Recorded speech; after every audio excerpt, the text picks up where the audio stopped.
Welcome to the Tuttle Kline Show. Well, who can take tomorrow? Wrap it in a sigh. Hey, it's Kevin Kline, everybody. Tuttle, what's going on, Tuttle? Not much. I was just turning down my blind a little bit, and I saw this guy outside. He was struggling with his dog. Oh, really?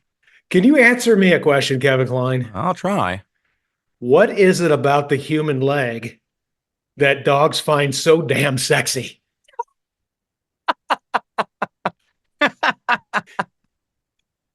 Good question. Good I point. I don't know.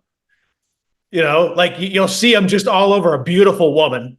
Mhm. You know, just a gorgeous woman, perfect body, you know, and he's humping the leg. Yeah. Yeah, no, and he doesn't get to know the lady or anything, couldn't care less about personality. And she doesn't call the cops on him. Very true. You did that, Kev. If you just walk up to random beautiful lady and start humping her leg, you'd be doing 10 to 15. Oh, yeah, because I'm not as cute, number one, not as furry, number two. Yeah, no, it would not turn out well for me. No, so don't do that. No, don't I won't. Tim, I barely walk up to strange women and talk to them. I know, man. I know. That's your thing, Kev. Speaking of beautiful women, I just started dating somebody. New girl? Yeah, I mean we've been kind of friends, but I don't know, man. I made a tactical error. Oh, never watch Oppenheimer. why? With somebody you just started dating. I don't know, man. It's a long movie. Well, it's a long movie. She couldn't come out of being bummed out for, the citizens of Hiroshima and Nagasaki and stuff like that. And Understood. no matter how much I explained to her from a military, strategic, and tactical way that, Japanese soldiers had taught us up to that time that they were going to fight to the death. I mean, and they were going to, the citizens were, and everything like that, from what we've seen from previous campaigns with them, Iwo Jima and, all the islands leading up to Japan, that they were Pearl Harbor. Yeah, they were not going to surrender. They even if we would have lost probably 5 million guys trying to take Japan. Okay. Yeah. Because they would have the citizens, the kids, the women, the children, they would have fought tooth and nail and on the streets of Tokyo. I mean, it would have been a really bad thing. And I was trying to explain that to her. It was like, you don't want to do that, but you got about 5 million American soldiers we kind of don't want to kill over the next 3 or 4 years. You know what I'm saying? Sure. No, I know that. Yeah, exactly. And I mean, not only are you battling the fearless Japanese, I mean, then you introduce Godzilla. I mean, it's, I don't. Yeah. And once that, can you imagine? You get done. It's like, you lose 5 million guys over 3 years. You finally take Tokyo and shit like that. And suddenly, out of the ocean, fucking giant lizard starts walking. Yeah. Starts blasting your dudes with like rays coming out of the eyes. Yeah. Nobody needs that. Yeah. But I tried to reassure her too. I said, hey, listen to me. Trust me. Japan has gotten their revenge since 1945. Karaoke. Yep. There you go. They have. I mean, yeah, it's sad that, instantly hundreds of thousands of people are incinerated, but that's in an instant, like split second. You give a random tone deaf person off the streets, a microphone where they can sing in front of public, I will always love you or my heart will go on. That's 4 minutes of torture. Well, and then the memory lasts forever. Yeah. So, yeah. It ruins that song. You live with it. Exactly. You live with that. So, yeah, I mean, Japan has more than gotten us back. Did you like Oppenheimer? Oh, I love it. It's a great movie, isn't it? Mm-hmm. Yeah. I loved it. I was riveted. It didn't even feel like a 3+ hour movie. We saw it in the theater the first day it came out. It's brilliant. It was brilliant, and it's too bad what they did to Oppenheimer, man. Oh my God, dude. Yeah. Kev, it just seems we have these evil control freaks, these evil fuckers. They get a taste of power and they just turn into these monsters, man. Yeah. So if you're not familiar with the story of Oppenheimer, it's a story about J. Robert Oppenheimer, the founder or the creator of the atomic bomb. And he was commissioned by the United States government through the Manhattan Project to develop this weapon of mass destruction in the hopes that nobody would ever have to use it, but at least we had it.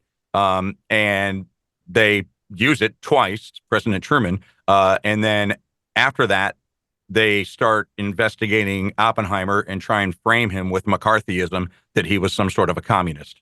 Yeah. Now, back then, all the intellects like dabbled in the socialism and the communist, just, interested in the concept of it.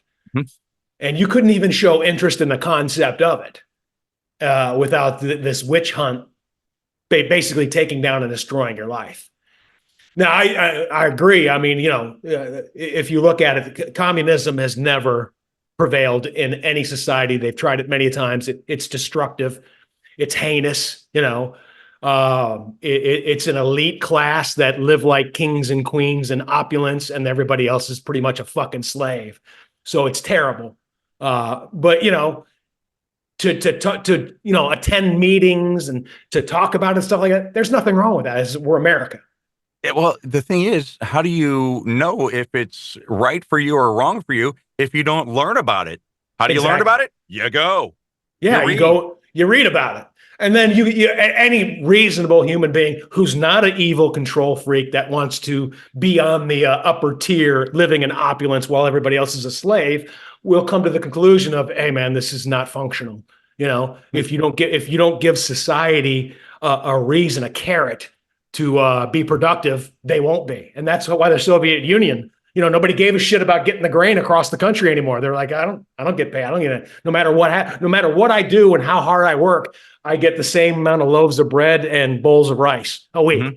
So fuck it. I'm not motivated. Yeah. Well, look at how happy the North Koreans are under Kim Jong-un, Jong-il.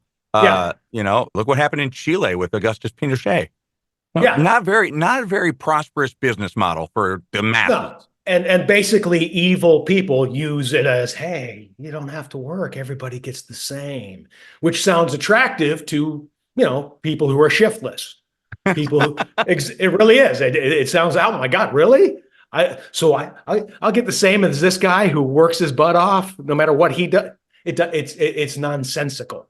Yeah. And it's insane. And only evil are into that, Yeah, because that's what it does. It creates, hey, you slaves will, you'll do your daily work, grind it, we'll give you your bread. And the rest of us here, we're going to be at Club Med partying and, having sex orgies and shit.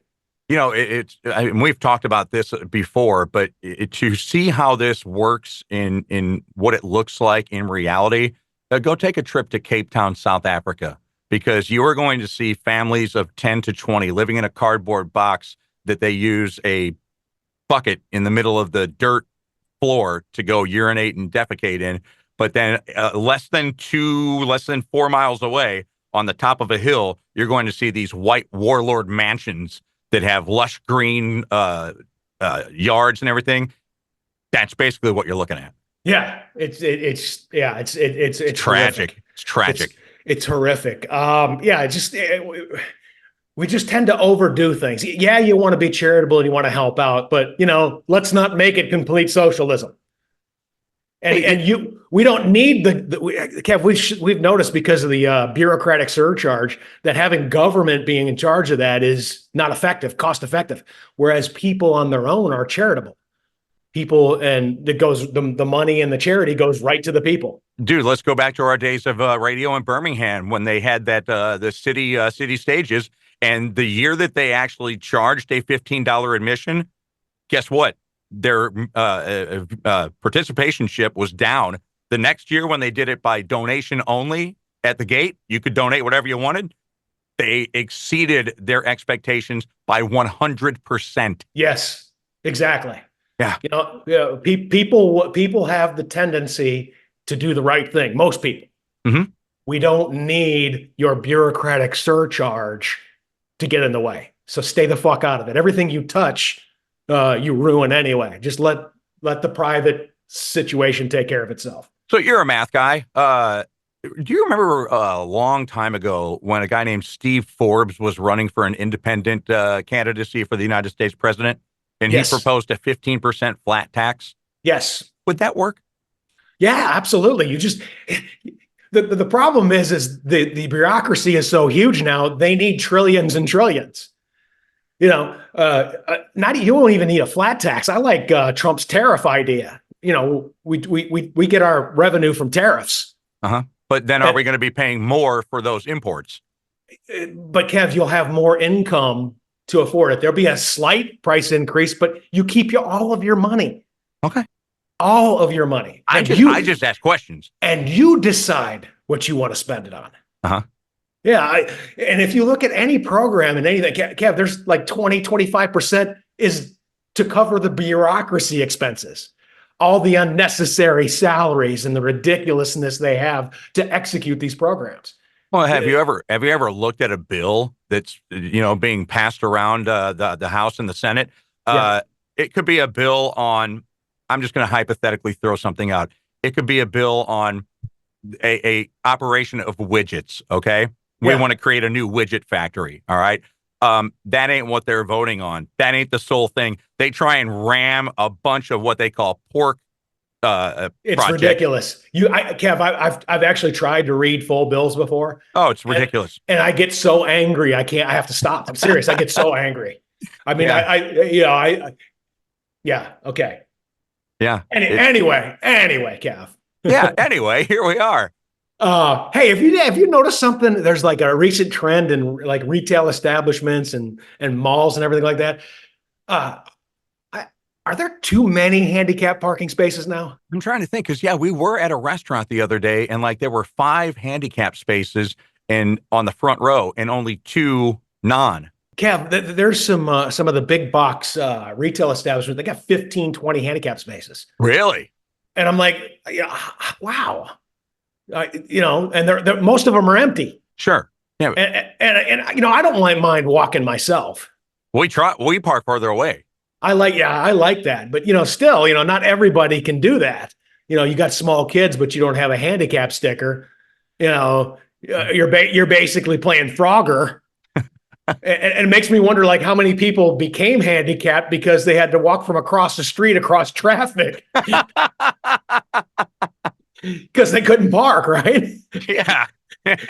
We always overdo it. We just overdo everything.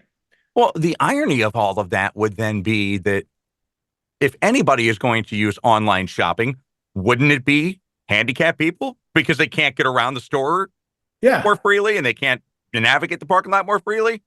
I'm just saying. It's an observation. And that's all you have to do is observe. Like if you just have like some manager at a store going, you know what? I look out there like every 15 minutes and maybe 3 or 4 of them are covered. We probably could make the other 15, regular spaces. We probably could do that. Curbside pickup. Exactly. There's a lot of those now too. Oh yeah. Which I'm fine with. That's great. But I just the blue handicap spaces. I'm like, wow, man. Yeah. And it just makes you wonder how many like pregnant moms had to go park out in West Hell and make the 3/4 of a mile journey to the front door. Well, and how many of those handicap blue things that you hang from your mirror? How many are legit? Oh, Kev. I hate that too, and I try not to judge, but I do. Like when I see somebody get out and they're just completely able-bodied, and they run.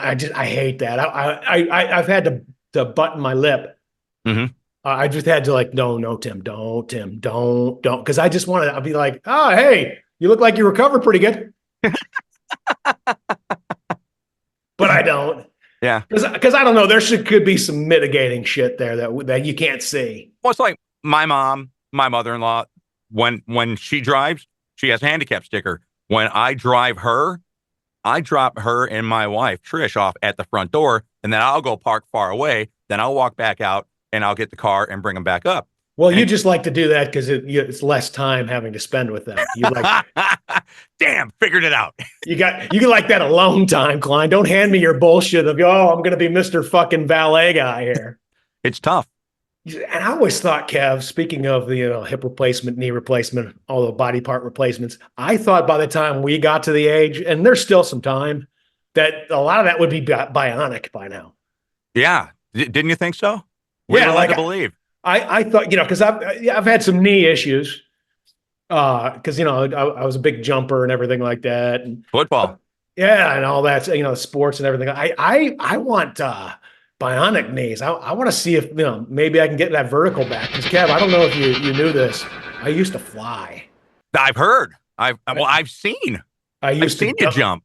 I used to dunk. Yeah, you've seen me jump over a car. I have. Yeah, you were there. It's impressive. Yeah, but I thought by the time we got there that we would have like some options where it's like, hey, you want these to be leaper knees or do you want speed knees? What do you want? And you get the nymphomaniac. She goes, I want on my knees.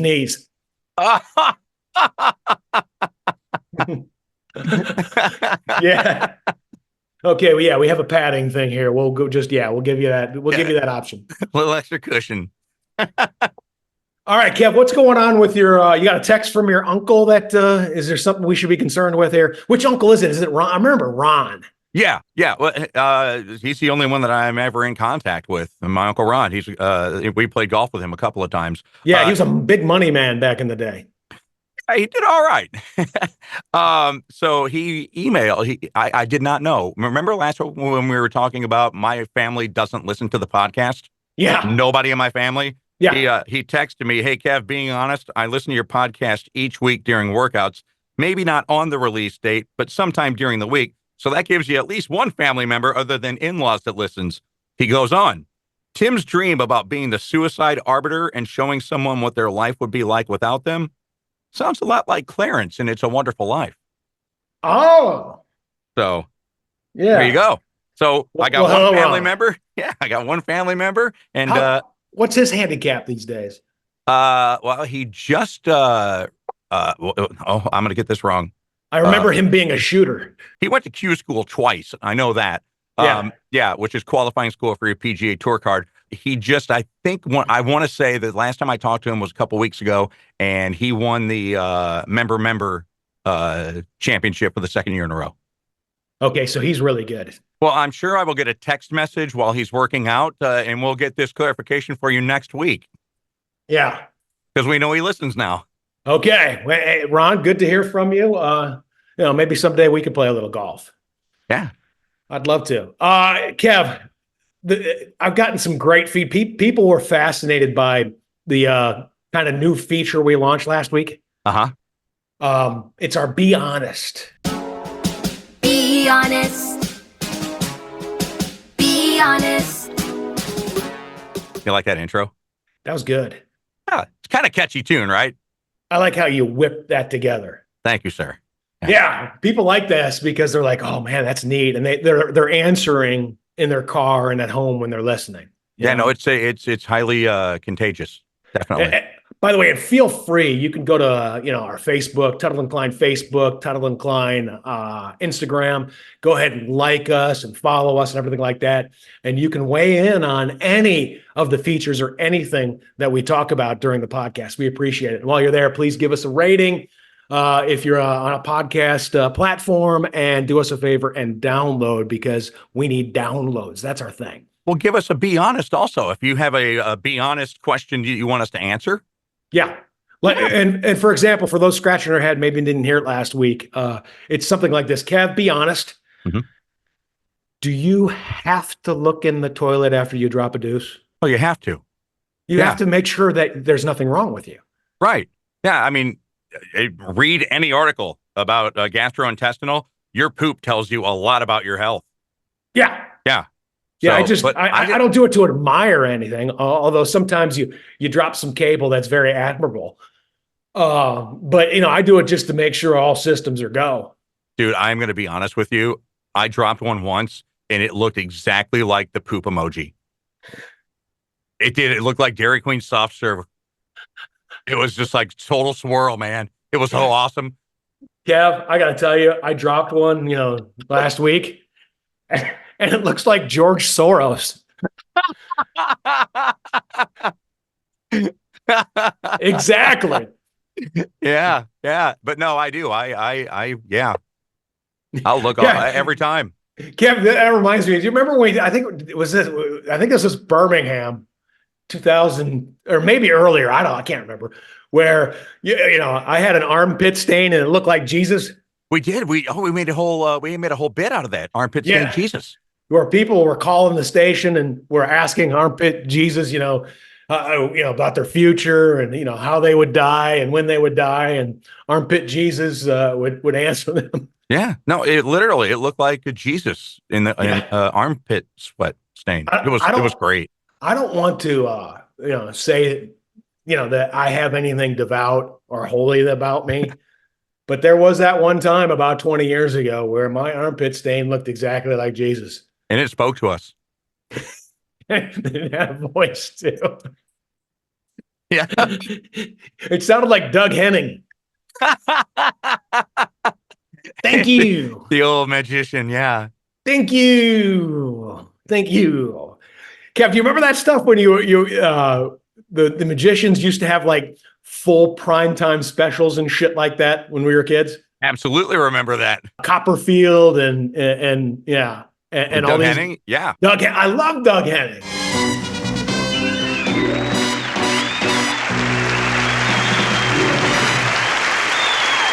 All right. Woo! Thank you. Dude, how could you not? Is he still alive, Doug Henning? I don't think so. Well, if he is, it'd be magic. It would be magic. Oh. Is Copperfield still alive? Yes, he is. Yeah. He was at one time with like the hottest woman on the planet, Claudia Schiffer, wasn't he? Yes, he was. Yeah. I remember. Okay, I was like, and I remember just going, God, man, just by doing magic, look what you can do. Right. So yeah. I was trying to work on the card tricks. Oh, okay. Yeah. Which is but you've always been good at making them disappear. Yeah, exactly. I get beautiful women too, but they disappear. Thanks, Kev. You're welcome, buddy. I'm here for you. Thanks for the reminder, buddy. All right, I got another one. Be honest. Do you wish ill on athletes that you bet against or root against? I do root against people, but I don't wish ill on them. Like, if a superstar goes down with an injury, I'm like, man, that is unfortunate. That, because now you don't get the truest form of competition. Right. That's true. That's true. So, you want to beat the best. Right. Exactly. Yeah. So, I don't wish ill. I have to admit, Kevin, that in my younger days when I was a little smaller of a person, that occasionally I would wish ill upon, athletes that I hated, teams that I hated. Not quite to the point where I wish their plane would go down or something like that, but Yeah, which just happened. What happened? In the Andes. It was made into a movie. Alive. Yeah, Alive. Yeah. Okay, I thought you said there's a new one that just happened. This happened like when we were little kids. Yeah, no, well, Oklahoma State, their bus crashed and killed 11 of their athletes. Yeah, and Marshall, the football team. The Thundering Herd. Thank God Matthew McConaughey was there. Absolutely. He led them on afterwards. But yeah, I'm not proud, and then I figured, because I had that thought process that it was bad karma because I was losing a lot of bets that way. It is bad karma. So I stopped doing that. I don't do that anymore. Well, that's good. We call that growth. We grow as humans. Exactly. I'm not proud of some of the things that I used to do and say and think about. No. I'm not. And even to this day, I mean, there's some things that I think about that I wouldn't want the general public to know. I mean, that's why we do Be Honest. Yeah. Okay. Oh, this feature could get really, really hardcore. Oh yeah, it could. Yeah. We're just nibbling around the edges and doing the G version right now, Kev. Yeah, our toes are being dipped in the ocean right now. We have not jumped head first. Be honest, Timmy, have you ever trolled anybody online? Have I ever trolled anybody online? Kev, again, as a younger man, when the online thing, was happening, I used to mess with people in the comment section just for fun. I just watched them get enraged, and it kind of made me laugh. Mm-hmm. How you could literally have somebody just like threaten to kill you because of some words you typed in. I figured that your answer would have been yes on that, because I know that when you fill out applications and stuff like that, you oftentimes write joke answers. So I figured, just to get a rise out of the person that you're submitting to. Oh yeah. I'll admit I haven't much lately, because again, it's the karma thing. I want to keep my chi clear. That's a good thing to keep clear. Is that a thing? Hold on, did I use that right? Yeah. Keep my chi clear. Yeah, CHI, keep your chi clear. Yeah. That's my motto going forward. I like that motto. It's good. Keeping the chi clear, baby. Yeah. So you meditate, you clear your chi. Yeah. It's like changing out a filter. That's what it sounds like. It does, doesn't it? Yeah. Hey, Kev, I'm gonna be a little late on the call. I gotta clear my chi first. And then I'm going to turn around and look in the toilet and admire it. Oh my God, it looks like Kamala Harris. I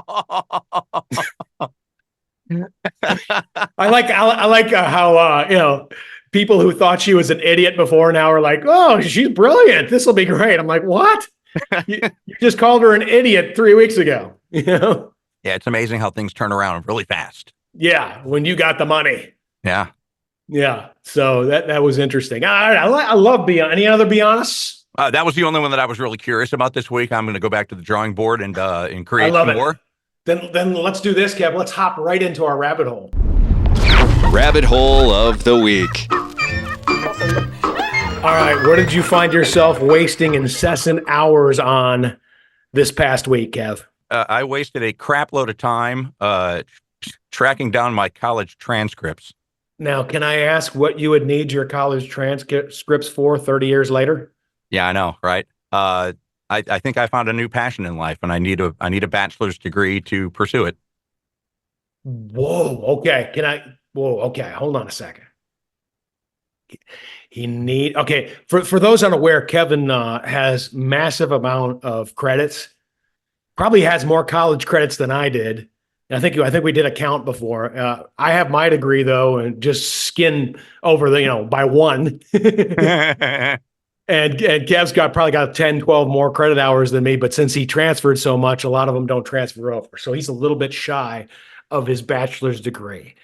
I don't think you want to do anything like lawyer or doctor or anything like that. No. No. Okay, because those two you absolutely need to at least have your bachelor's and even further education. What do you need a bachelor's degree for that Kevin Kline would be interested in? I don't think you need him to be a referee of a major sport. So it's not a referee. No. Sports referee. No.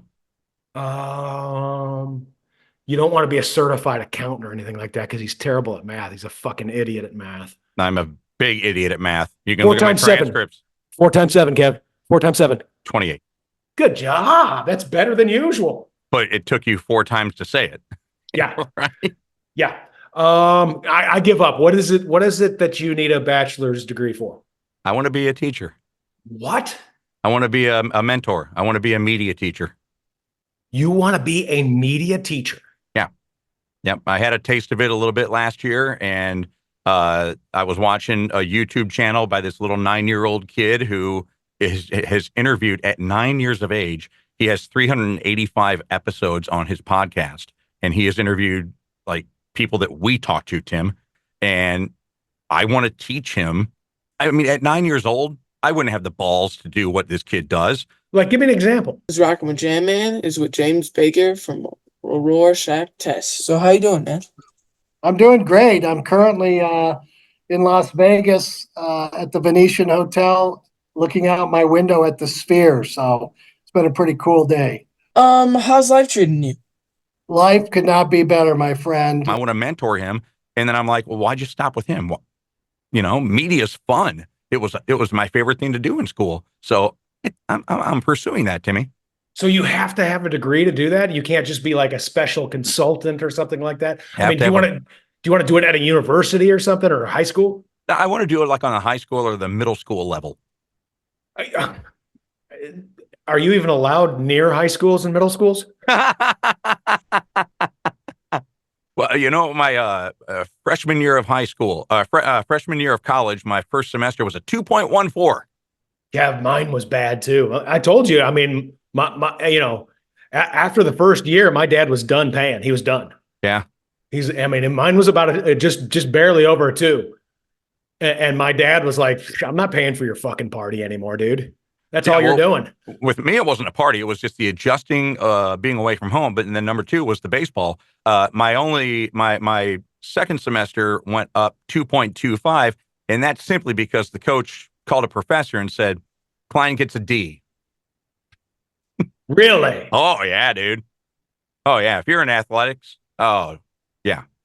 Yep. Damn, man. Okay, so I didn't know you struggled like that. You seem like a book smart person, the Harry Potter look of yours. Well, then my next 2 years were 3.5, 3.6. Kevin, I started the same way, man, just barely hanging on. Then the core stuff got out of the way, and I got into the marketing and business classes, which were right up my pipeline. Absolutely. Yeah. And I think I finished with like a 3.1 or something like that. Yeah. I finished with a 2.75. 2.75. Hey, that's good enough to teach high school and middle school. Yeah, there you go. That's awesome, man, that you want to do that. You should do it. How many credit hours do you need? I don't know. We're at Trisha's checking that out right now. So I could, OSU does offer online college graduation. So I may well be an OSU alum soon, Timmy. Who knows? Wow, that's awesome, buddy. Yeah, thanks. And now you could, and I remember her name. Her name was Catherine McHale. Catherine McHale. She was the lady 20 years ago when we called the OSU alumni office or whatever. She wouldn't allow you to call yourself an alumni. No, she would not. She said former student. You could just call her up and go, fuck you. No, I would not do that. I would call her up and say, hey, guess what? 30 years later, you motivated us. No, you should say, hey, you like apples? Yeah. How do you like these apples? Yeah. I love it. Thanks. Yeah, I helped a local middle school with their media class last fall, and oh my God, it was so much fun. So much fun. Love teaching them.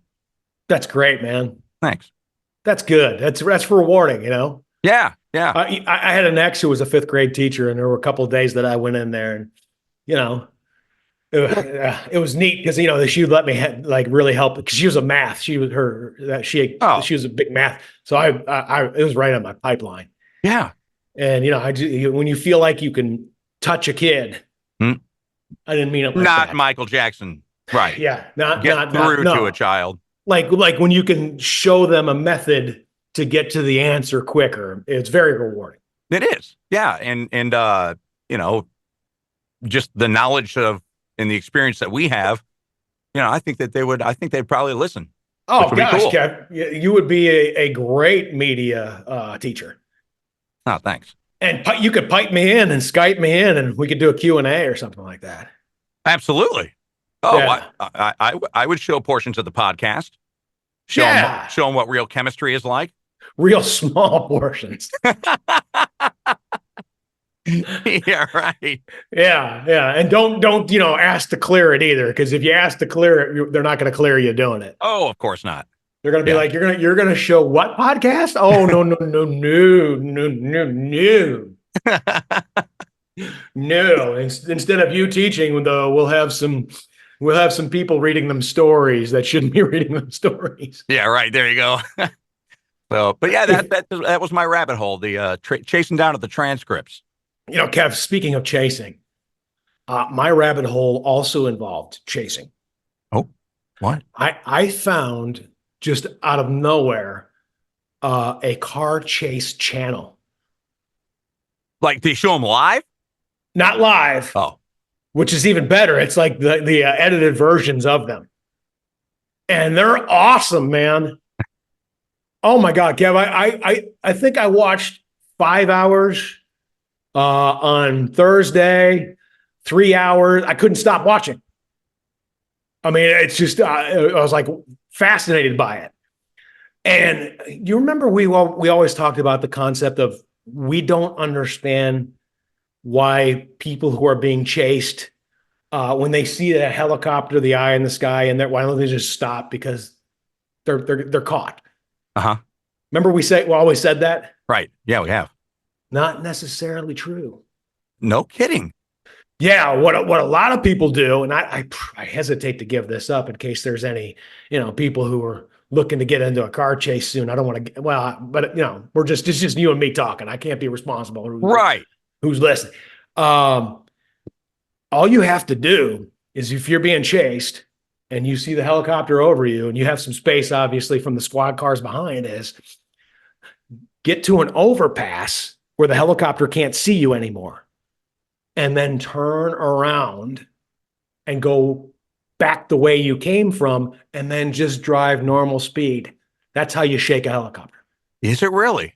Because they're going out the other side, waiting for your, color car to speed through the other side of it. Yeah.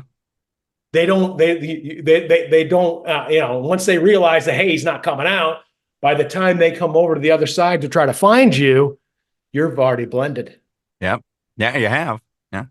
Now, I know. What was your question? You have a question? Oh, I was going to say the only time I've ever seen somebody escape the helicopter, they were driving in downtown Los Angeles, and they ended up going through a suburban street area where the trees grew overneath or over the road. Then they parked the car underneath the canopy and got out and ran, and they couldn't find him. Yeah. See that it's very hard for the helicopter because the helicopter isn't like maneuverable, and it takes a little while to turn that thing around, and obviously they can't see if there's some coverage below. But Kev, there is one thing that you might as well just give up, is if it's your car, if it's not stolen, if it's your car and they got your plate number, it's a complete waste of time because they're eventually going to come to your house. Absolutely. It's just you are absolutely just completely wasting your time. It's already over. Don't be an idiot and kill innocent bystanders, because some of these wrecks are so horrific. Oh yeah, they are horrific. And I got angry, at some of them, because they killed innocent people. Yeah, well, that happens quite often. Yeah, that's just that to me is next level evil. Mm-hmm. Yeah, well, it brings another charge, that's for sure. Well, not only that, there's kids involved and stuff like that. You can sit around and joke about car chases and stuff like that and be fascinated with them, but anybody that does them is a fucking asshole. Absolutely. Yeah. So let's make that clear right now. Right. So no, a lot of them happen in Los Angeles. Yeah. Oh yeah. Los Angeles is the world capital of car chases and bank robberies. And I don't know his last name, and I don't know what station he works for now, but his first name is Stu, and he is the reporter in the sky in the helicopter. Dude is comical, man. Dude is so funny, doing play-by-play. I think I heard some of his stuff. Oh, I'm sure you did. Yeah. Yeah, I think I heard some of his stuff. And his photographer now, his camera guy, is the cinematographer that we had on Delivering Hope. Yeah. Yeah, we know. That's funny. I know Marcel very well. I think I know. I think I remember. One time he said the guy was being an idiot, in the car chase. That's Stu. Yeah. And he passed a clown store in a strip mall, and he goes, "I'm surprised this idiot didn't go in there and get some stuff. What a clown!" Dude, that is absolutely Stu. Oh yeah. Yeah. Yeah, that guy. Yeah, I know who you're talking about. Threw in a big parking lot out here is another one of those spots you just don't expect somebody to come tearing through at those high speeds. Some pedestrians out there as well, making another, looks like a major block here. But that one LAPD officer, I mean, my goodness, to stay with this guy so well, that person clearly did well in the driving classes and definitely gets the gold star of the day. Oh, shoot. And I just thought of something, Kev. Oh, what? I guess even if they get your plate number, you could just like go abandon the car somewhere and then you call in, hey, my car's been stolen. Yeah. I don't know why I gave that idea out. But you're just full of ideas for nefarious activity today. I don't want to be that guy, though. I'm a law-abiding citizen. Now. Yeah, now. It took a while. Yeah, it took a little while. It took being whistled at when I was 17 years old in prison, when I was in prison for 55 hours. Yeah. We've never talked about that story. That's a great one. Oh, yeah, that's I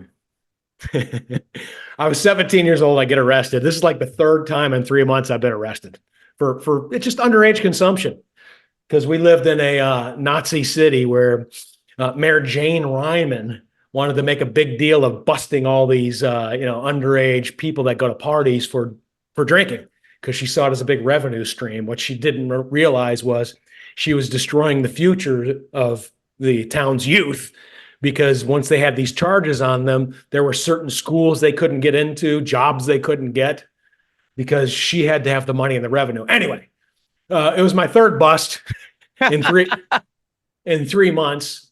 And since you're 17, you have to have your parents get you out. So I couldn't have like an older sibling or a friend who'd already turned 18 bail me out. I had to wait for my parents, and my parents were over in Europe and just had landed there when they got the call. So my dad headed back immediately from Europe. Took a while though to route everything, and so I was in there for 55 hours. But when I was in there for 55 hours, that was all I needed to know, hey, incarceration is not going to be good for me. First off, I was cellmates with the guy who had killed the school janitor for computer stuff. Really? Yeah. Yeah, he was arrested and charged with that. So I was in the jail cell with him. He was my bunkmate. Did you know him in high school? No. Oh, okay. Never saw him, never heard him. I don't even think he was from our school. Oh, okay. All right. And then, they had us, they didn't have juvenile showers, so we had to take a shower in the adult area, and you walk past the adults, and that was not good. Yeah, forget it. Because I was kind of pretty. Uh-huh. So yeah, I learned right there from, the words and the whistles that I did not want to be here. Yep, and you never went back. That's good. Yes, I have never gone back, and knock on wood, never plan to. Dude, what did your dad say when he got you out after having to fly another 9 hours back home? Dude, he was, I wish he would have yelled. My dad was not a yeller. Uh-huh. I mean, I can count on one hand how many times I heard my dad yell, and I was expecting to be yelled at, but even worse, total silence. Really? Just, I'm disappointed in you, Tim. Yeah. This is the third time. And, the lawyer I have, a friend of mine who's handling these cases, said if you have one more, he's not sure he could keep me out of jail. So he said, that's it. And that's it. He didn't say another word about it. I was wanting him to just go, that hurt more. That hurt more than him just going off on me. Oh, anytime you get the disappointment, that's. I would rather to be beaten to a pulp with a switch than to have my dad disappointed in me. Did your mom fly home, or did she stay over in Europe? Oh, she stayed there. Uh-huh. He flew back though, right? Yeah. Wow. Yeah, he did. Hey, Dad, just helping to get your frequent flyer miles up. That's all. That was no joking matter. That was not good, man. Why did that come up? I feel bad that just came up right now. Uh-huh. Yeah. Well, because we had never talked about it before, and you were talking about, early on your prolific criminal career. Yeah. Minor consumption. I was so hardened. What are you in for? Oh, just being backed into a corner in a house when the police came. You know, I Yeah. couldn't get out. You know, a lot of people got out. They just windows and stuff like that. By the time I knew what was going on, it was too late. Sure. Kev. Yeah. The Olympics. Have you been watching it all? Yes, we have watched a little bit. Mm-hmm. You know what I love? What? And I didn't know I loved it until I started watching it. Are you kidding me with how cool rugby is? Oh, rugby's great. Holy cow, I love it. Yeah. You know, I've just been a moderate observer of it. I started getting into it. I was like, this is awesome. Rugby is awesome.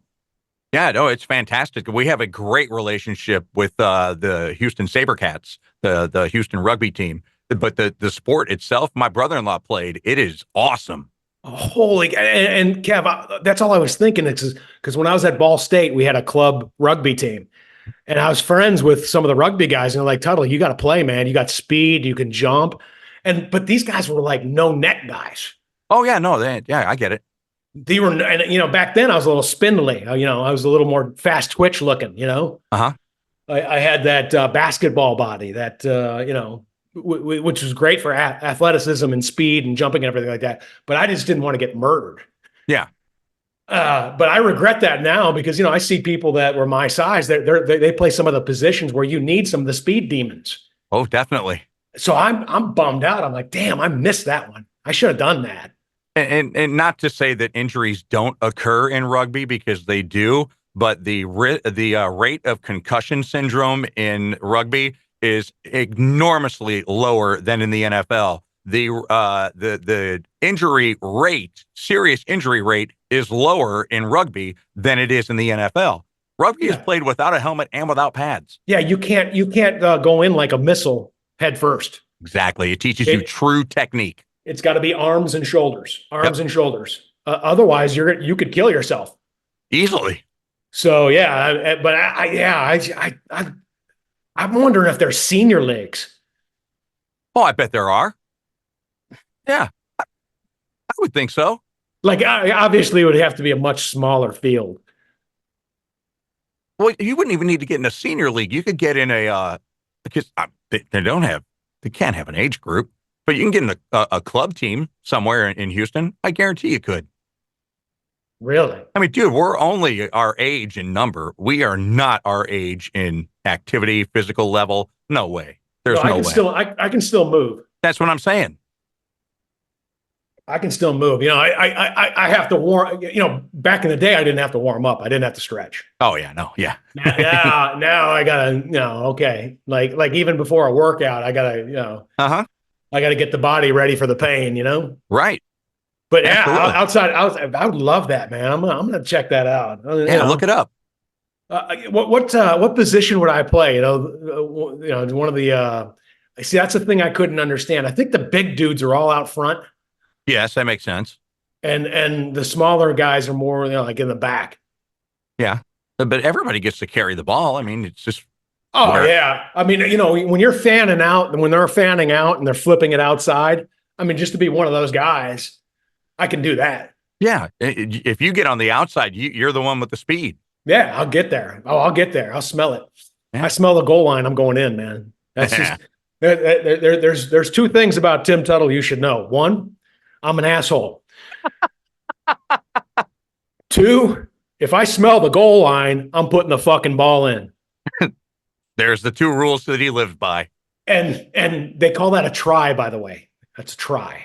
Oh, that's what the official term is? I was looking it all up and everything, Kev. I'm like, I need to know more about this. I was even watching like videos of, you know, World Cup rugby and shit like that. I was getting into it. Oh, dude, New Zealand, the All Blacks, they're amazing.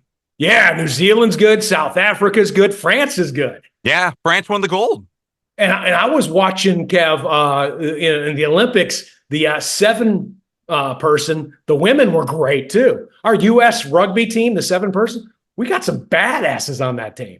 You know, the Kansas City Chiefs signed a New Zealand rugby player as a wide receiver this year. I was wondering, you know, because they have to scout rugby too, because some of these guys are flying. Well, the majority of the rugby scouting is done for kickers.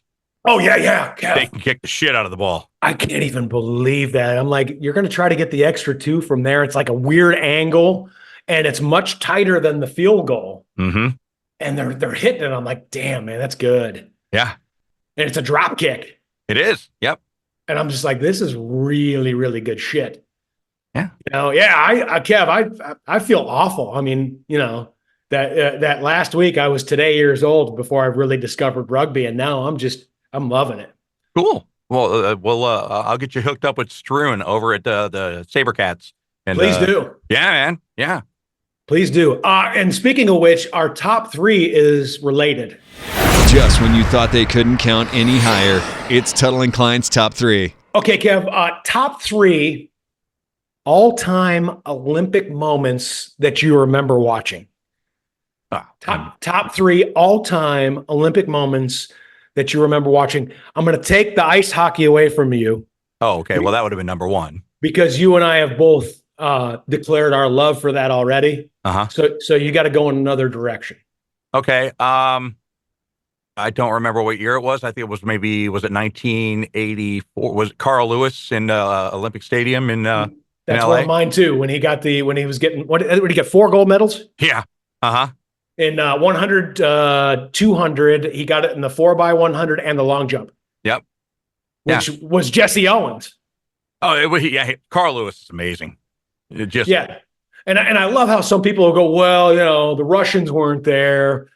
There was no fucking Soviet Union Russian guy that was going to take any of that away from Carl Lewis. No, not at all. And he, of course, is a UH Coug. Salute to you, Carl Lewis. Love him, except when he sings the national anthem. Yeah, that's pretty funny. Dude, speaking of national anthem, did you see what Ingrid Andress did before the home run derby? Yeah, that was not good. Oh, man, no. She's a good friend of ours. And the rockets red glare, the bombs bursting in air, gave proof through the night. Yeah, that was not. I felt bad for her. Right. I watched that live because I was excited, because we developed a friendship with Ingrid. Uh-huh. And then, literally 2 sentences in, I'm like, "Ooh, this is not good." Yeah, nope, never heard of her. Don't know her. Yeah, don't know her. Ingrid who? I don't know any Ingrids. Then I'm gonna go with. It was Carrie Strug that did the one leg vault, right? Yes. She landed on 1 foot. Yes. Yeah, I like that. I remember that moment. See, to me though, going back to I don't know, and I don't know why it is. It's probably our age. The '84 Olympics is just unfucking believable, because that was Mary Lou Retton.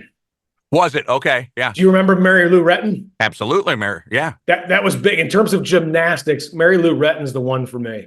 Uh-huh. Okay. Again, another Houston woman. Kev, what is the deal with Simone Biles? She does shit that I don't think anybody has ever even thought about trying. I think she now has 5 maneuvers named after her. Like, that have never ever been done before, and they're actually named after her now.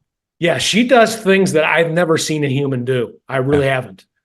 Have you? I mean, some of that stuff.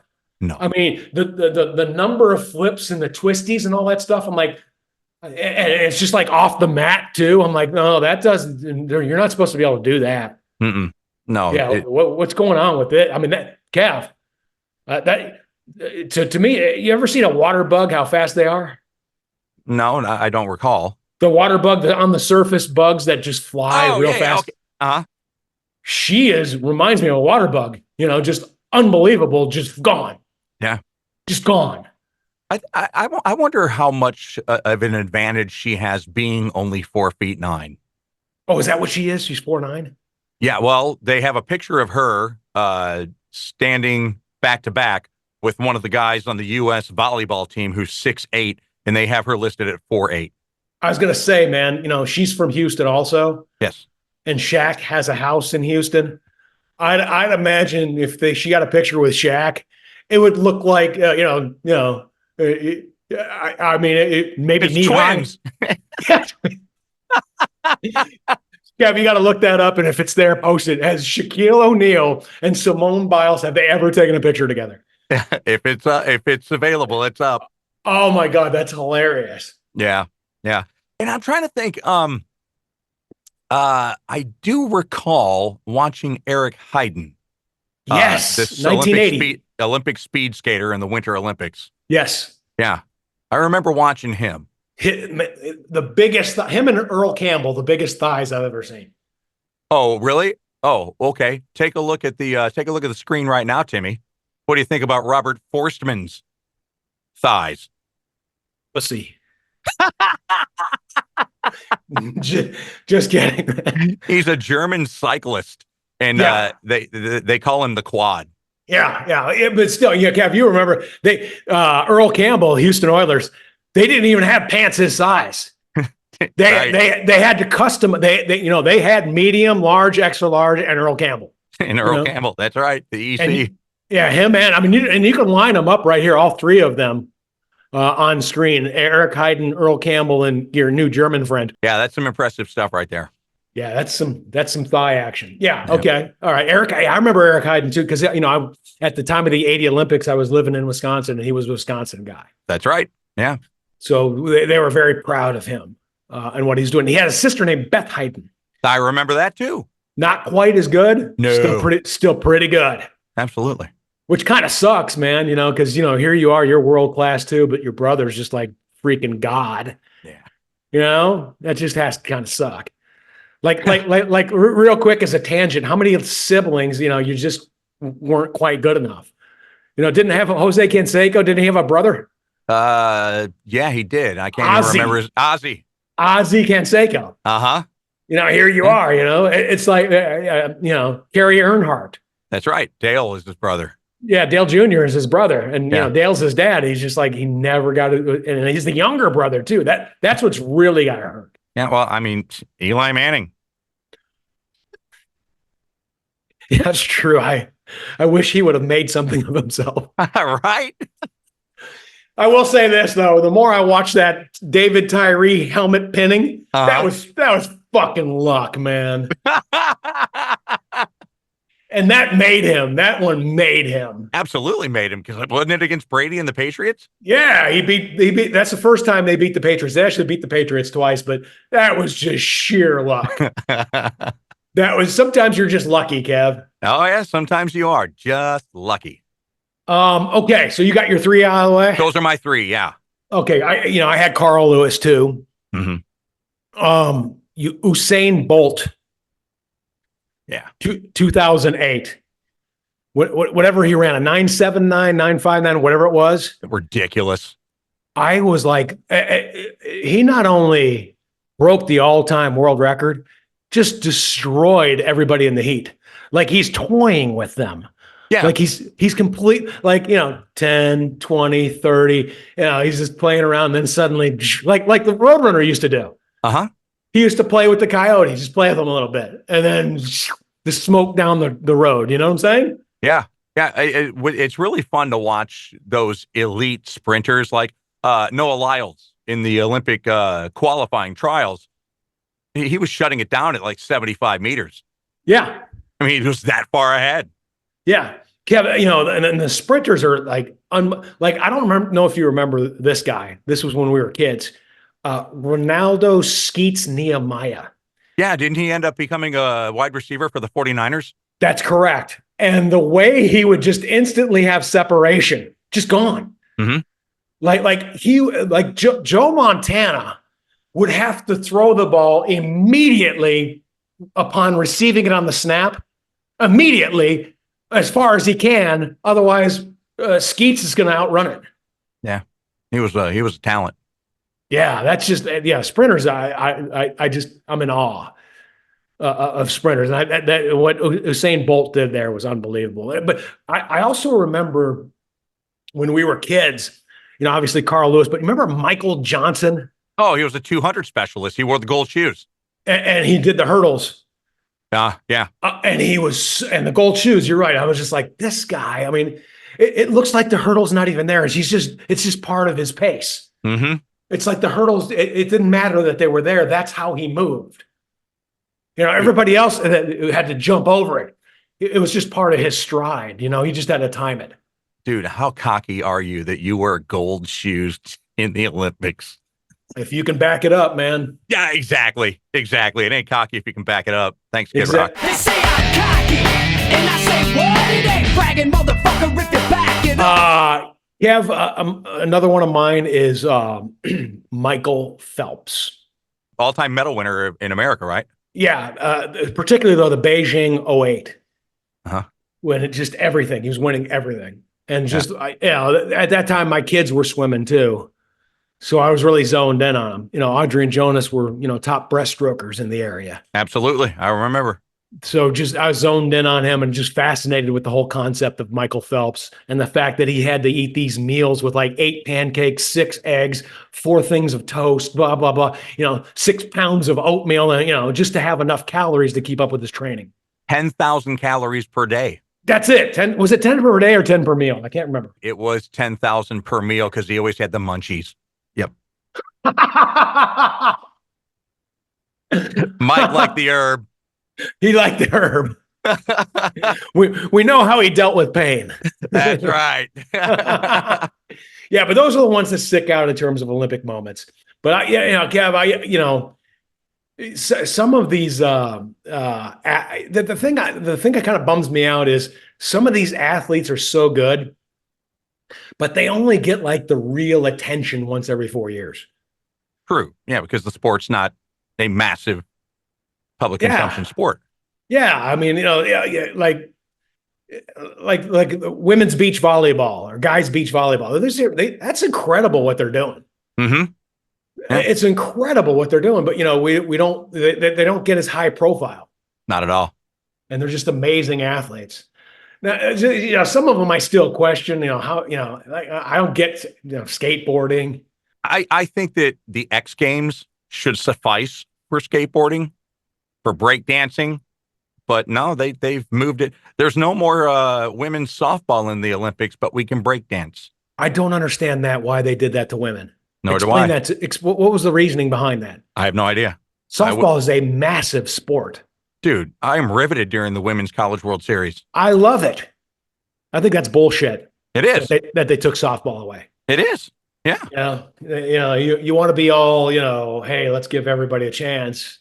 And you want to be all fair and, and we're going to take women's softball away. For what reason? I don't get it. I don't know. Were we too dominant?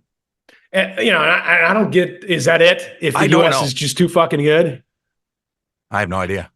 I don't understand shooting. I love shooting and I'm a Second Amendment guy, but why is shooting an Olympic sport?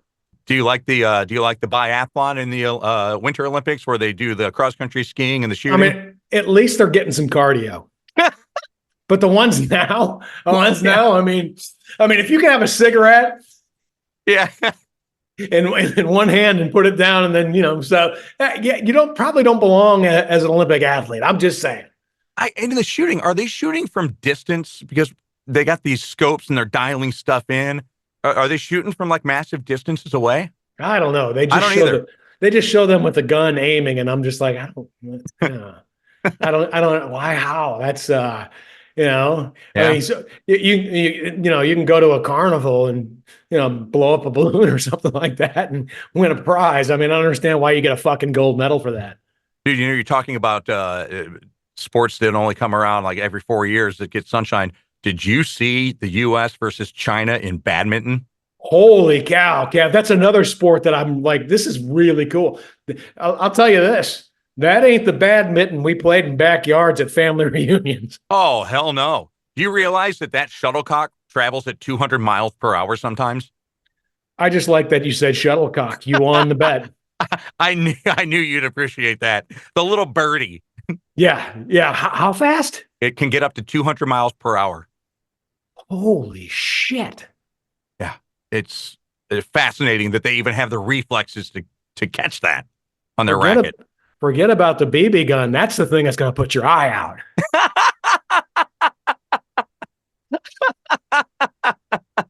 That's crazy, man. Right.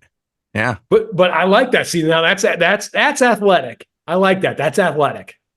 It's very cool. But I'm trying to think of some other unusual sports that we see that, like in the winter, like curling. Uh-huh. I mean, come on, man. You can have a beer in one hand and play that. Oh, I love the strategy in curling. Yeah. Again, though, it's a game. It's not a sport. It's a game. Yeah. Seriously, if you can smoke a cigarette or drink a beer while you're doing the activity and you really don't have to worry about getting in shape, you just show up. It's not really an Olympic sport to me. I guess I'm a purist. He's a purist. Yeah. Am I wrong? I mean, because then what's to stop you from having like Olympic Yahtzee? Yeah. Okay. You know? Yeah. We're gonna play Olympic Monopoly here, you know. And once I own Boardwalk and Park Place, I'm a gold medalist. Yep. Yeah. He's got it. Right?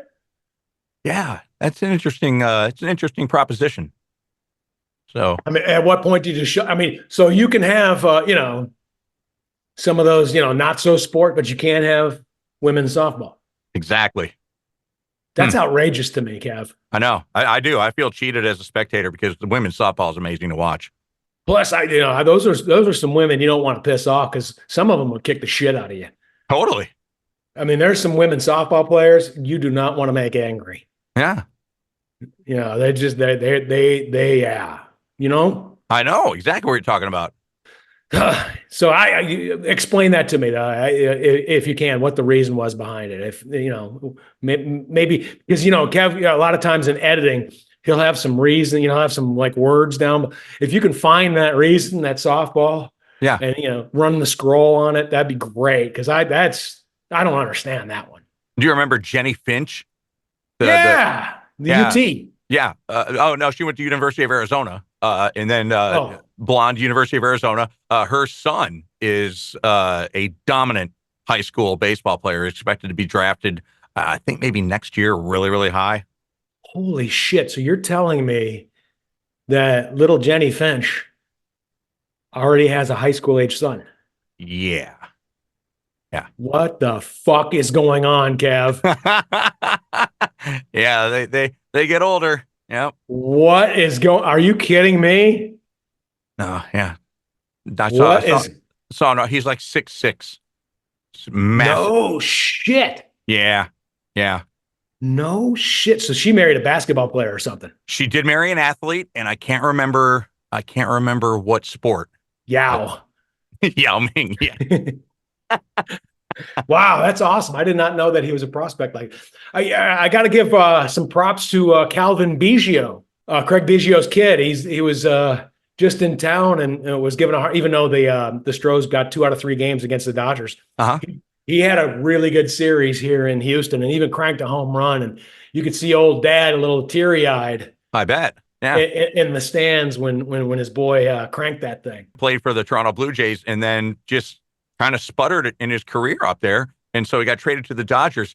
Listen, if you sputter in your career and then get traded to the premier team in the league, are you really sputtering in your career? Sounds like a good move. It's not a bad move. Gosh, I remember, speaking of, you know, time machine, man, I remember when Craig was coaching him in high school. He's a high school kid. St. Thomas. Yeah, St. Thomas. And yeah, I was like, God, man, what is going on? Now he's 29 years old and he just cranked a home run at Minute Maid Ballpark. What is happening here? Jesus. Dude, you realize when he was playing with Toronto, on that team, they had Vladimir Guerrero Jr., Bo Bichette, Dante Bichette's son. Yeah, they had 3 two-generationals. Yeah. Yeah, that's crazy. Yep. That's crazy. I mean, you know, that reminds you know, wasn't it Ken Griffey Jr. and Ken Griffey who played together though? On the Cincinnati Reds, yeah, very, very late in Griff's career, not Junior's, but Griffey's. And that brings me to, and I know we weighed in on this, but I've been watching the updates. I feel bad for LeBron's kid. Oh, Bronny, because his dad doing this has just put enormous pressure on him. Is it really? Yeah, he's got the spotlight on him, and just everybody watching, and it's just got to be awkward. That should be a lesson that, hey, you know, I know you want to play with your kid and you think that would be neat. Don't do that to the kid though. Well, but there aren't any expectations of him to become a great player, are there? Still, Kev, you're getting daily updates from the G League. You you know, and you got all these talking heads that are breaking down everything. I mean, he dribbled to the right and it looks like he almost lost it to the left. You know what I'm saying? Yeah, there's a big scrutinization of his game for sure. Oh yeah. Well, I noticed that when he took a shower and walked out of the locker room, that there was a little wetness on his right part of his forehead that he forgot to dry off. Obviously, there's some issues with little Bron. I mean, it's ridiculous. Yeah. I feel bad for the kid. Do you really? What did he sign for? Yeah, it's true too. You know, who's his dad? That's true too. Is he though one of the kids where dad's going to give money though? I know a lot of these guys are like, "Hey, I'm not giving my kids any money. That's my money." Yeah, no. Shaq has said that he'll only invest in his children's businesses in future. Bill Gates said he won't give his kids any money. No, he's got to spend money on evil shit instead of his own kids. Okay. I mean, that dude is evil, man. Gates? Oh my God. Oh. Prime eugenicist. He wants everybody dead. He's one of those that wants everybody dead. Oh. Yeah. He wants there's too many of us that are eating up his precious resources. But aren't too many of us using his products to make him wealthier and wealthier? He's already got it now, though. He doesn't give a fuck. Oh, okay. All right. Yeah, he already got his. I see. So fuck everybody else. When you just said fuck everybody else, that just brought to mind what we were talking about earlier in this conversation. People who try to outrun the cops basically are saying fuck everybody else. Exactly. Right? Oh, it's awful, man. It's awful. Like the chances of you getting away are so slim. And you're just adding shit by the minute to your charges. Yeah, but what I'm saying is that we look at people who are trying to outrun the cops and say fuck everybody else as criminals. Bill Gates says fuck everybody else. And we look at him as like, oh my God, he's the richest guy in the world. He's got to be cool. No, he right? is. That is a not a cool man at all. Oh, no. That's evil. Are there in your knowledge, are there any people that reach that level of wealth that are cool? Elon Musk. Musk is cool. He believes in freedom, man. Okay. He's a humanist.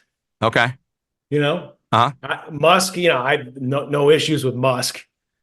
I'm trying to think of other billionaires that are cool. There's probably a few of them. I mean, Richard Branson to me comes to mind, but I don't know enough about him. But I think he would be cool to hang out with on his plane. Again, there's and Kev, that's getting back to our discussion of, hey, man, you can say what you want about somebody, but if they have the charm or the money or whatever, you'll bury all of your personal feelings when you're in the same room with them. Just from the surface, he just seems like a cool guy. I mean, Virgin Music. Music. Yeah, I mean, there's probably a few of them there. Okay. But for every one billionaire that's cool, there's like 6 or 7 of them who are evil and want evil shit happening, unfortunately. Understood. So, Understood. Yeah. So, all right, Kevin Kline, this has been a blast. My gosh, man. It's been so fun and so fast. I mean, this was like the Usain Bolt of Tuttle Kline podcast episodes. This is a 979 podcast, baby. Gold medal podcast, Kevin Kline. What do you have coming up on the fuzzy mic this week? This week, I'm going to talk to that guy that used to be a hostage negotiator for Texas Department of Public Safety.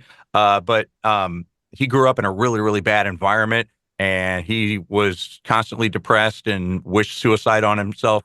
Well, he wished that God would take him off the world. He said no less than 4,000 times.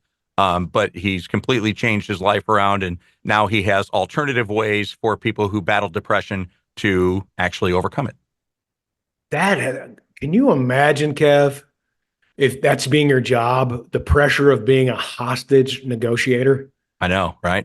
Because if you're having a bad day and you say the wrong thing, I mean, people immediately die. Yeah.